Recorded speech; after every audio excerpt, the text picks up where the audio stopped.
yeah, today I'm going to try and take out some of this sound deadening. So yeah, it's going to take a bit of time. And it's basically trying not to distort the actual panel underneath. In the space of about an hour and a half, I managed to do the back turrets. There is some seam sealer in the centre of some of the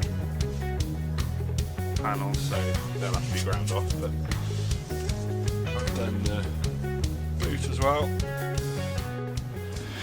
What I've been using to remove it is a blunt chisel.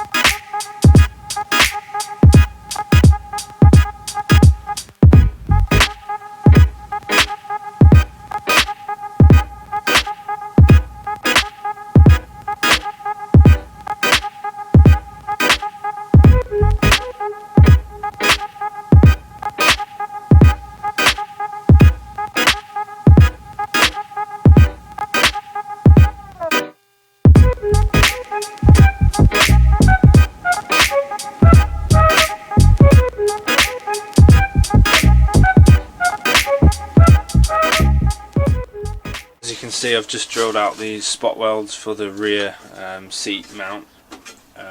They're coming out because I don't need them. The original seats are not going back in, and also that tape there is where the chassis is going to be cut.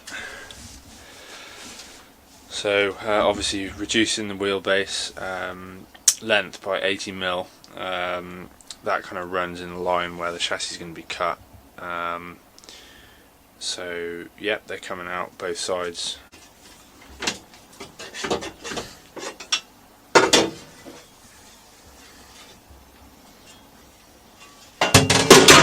One side done.